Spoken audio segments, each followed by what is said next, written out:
padua yase mawani atotanga Julo touch both kuda diwe wande garandi chirota diwe oya kope zangu iyo chindi soda wande garandi chirota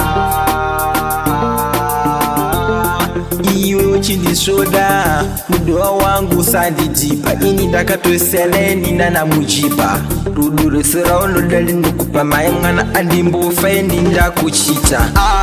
ndiwe skana wangu wande garandi chirota ndiwe waya kope zangu iyo chindi soda ndiwe skana wangu wande garandi chirota ndiwe waya kope zangu iwe uchindichoda levano ndipaya kandinyanyira kusena newe mamwana zvinondiremera uno iyi tozoka ndipfuwira konenda kwese ndinokutevera pauri ndakaperera ndiwe musikana wandinoterera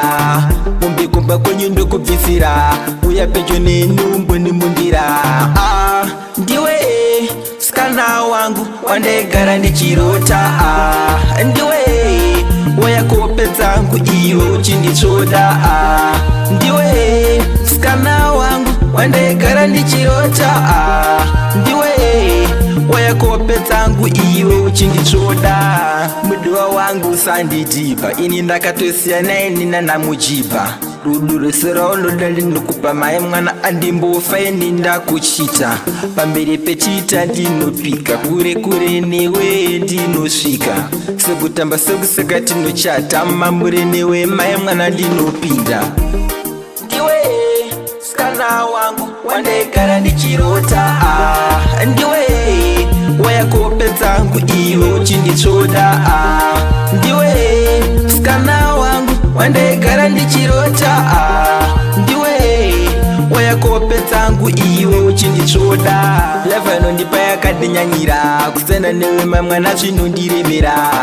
uno iyi tozoka ndipfuwira konenda kwese ndinokutevera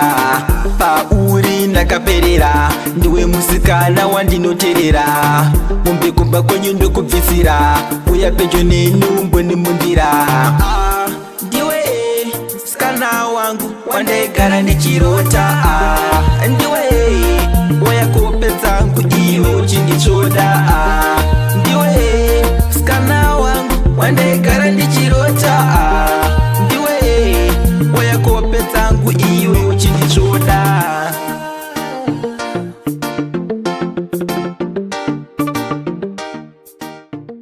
Super Biz